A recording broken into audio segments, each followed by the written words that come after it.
We're at Dunwich Heath, sitting in the Coast Guard lookout cottage, surveying the sea from north, Southwold, down south to Sizewell, and looking at the actual habitat that's here, where there are special species such as the Dartford warbler, nightjar, woodlark, adders and much more. And the heath is full of colour with the heather and the gorse, and it's just quite tucked away, quite hidden from the rest of Suffolk.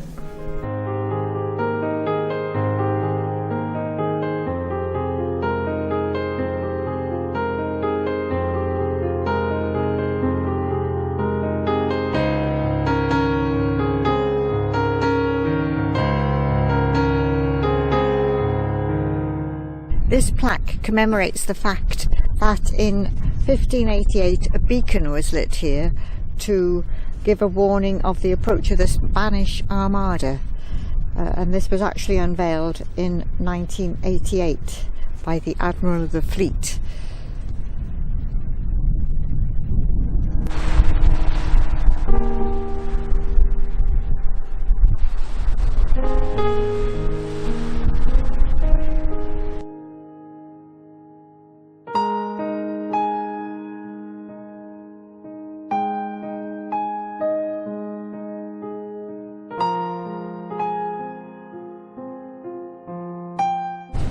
The beach and sea. The stones are very smooth and rounded. Why do you think that is?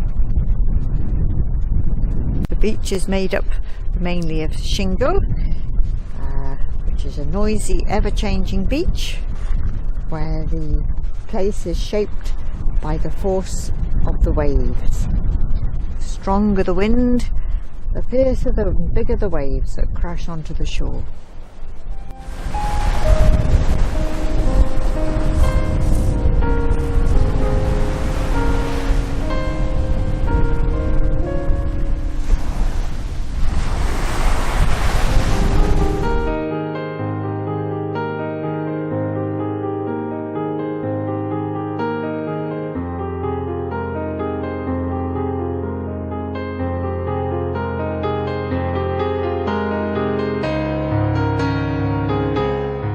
This is Dockwra's ditch.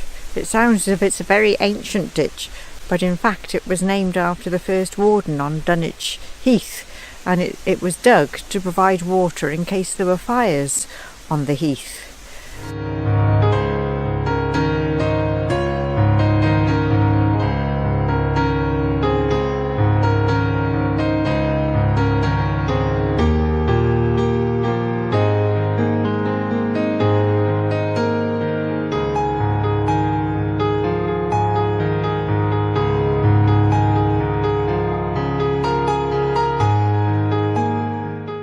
I never realised how many different types of bees there were, and I've never seen anything like this for their habitat either.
This is Dunwich Beach, and hundreds of years ago this was the capital of East Anglia.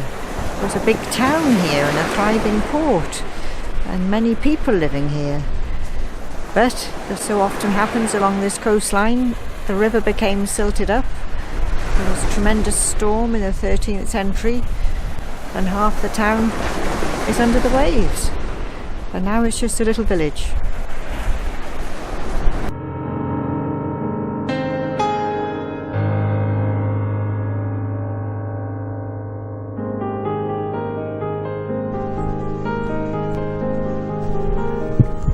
This is the Dunwich Museum, a fascinating place with information about Dunwich right from its start, all its ups and downs, and yeah, very glad it's been open for us.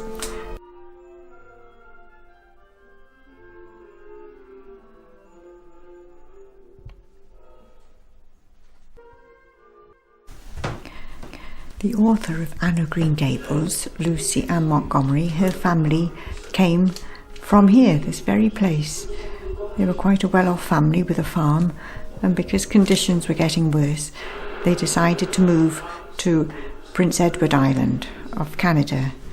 And when Lucy Montgomery came to London on her honeymoon in 1911, she decided to see if she could find any remains of where the old family lived.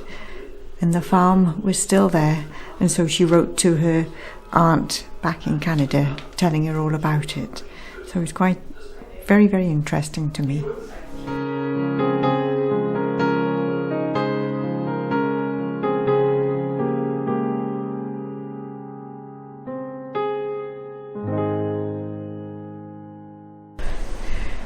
This is all that really remains of Dunwich from the medieval times, this Franciscan friary.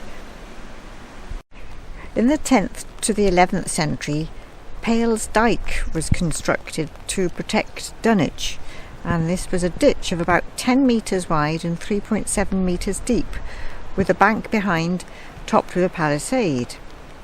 Then at the end of the 13th century, the northern part of this area was given to the Franciscans, and in the late 14th to 15th century, the gateway and the refectory building, which is what we can see as the main ruin, were constructed.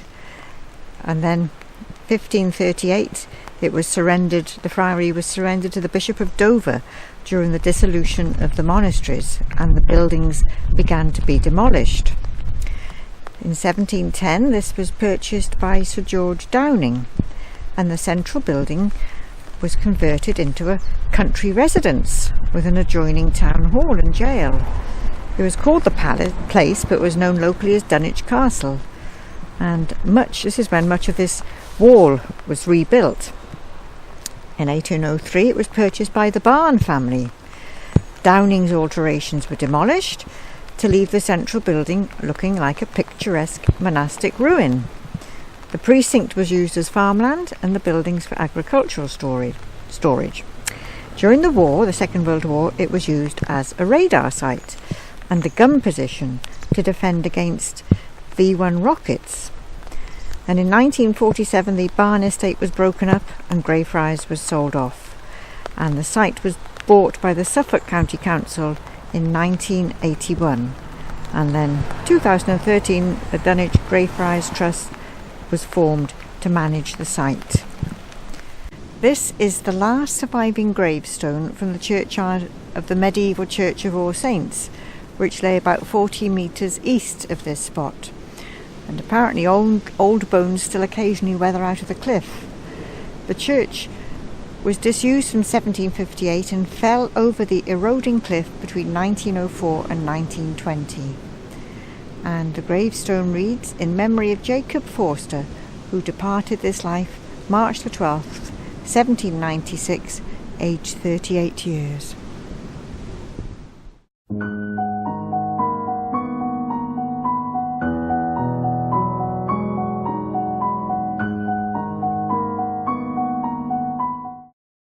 This is Minsmere, the RSPB Nature Reserve, not far from Dunwich Heath, and it is quite something here. We've had a long list of birds that hopefully we may see, and that have certainly been seen here, and we have a lovely morning to do it in.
We're looking across to the Coast Guard cottages and lookout at Dunwich, and really stands out this morning in the white with its white paint, but originally they were painted black.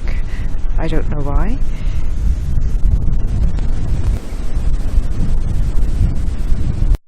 You can hear the sea booming away as you're walking along, and you can't see it, but suddenly you come across it, and it's really good seeing the waves quite rough as they're coming up to high tide soon.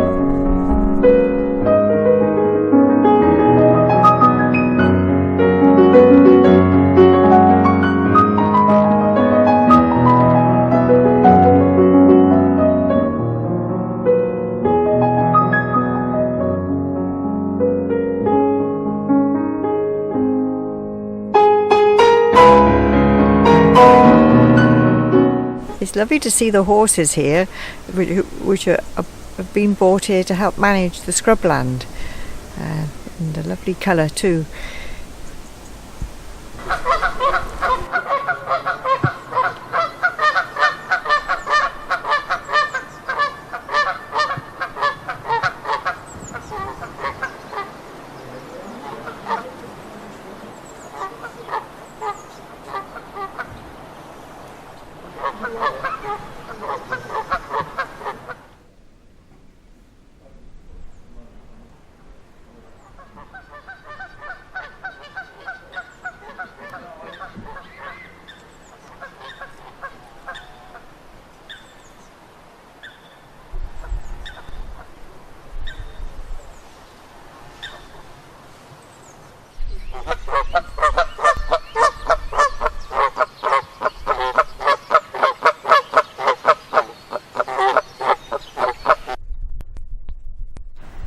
I think we've seen a redshank with its long, spindly red legs and red beak poking into the sand.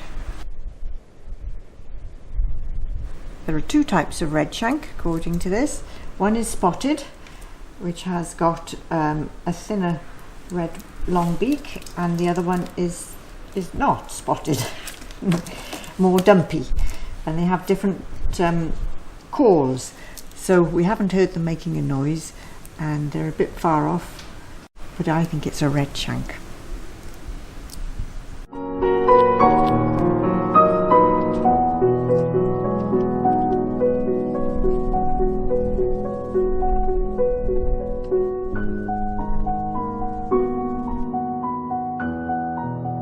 This is a little egret feeding in the shallow waters around the reeds.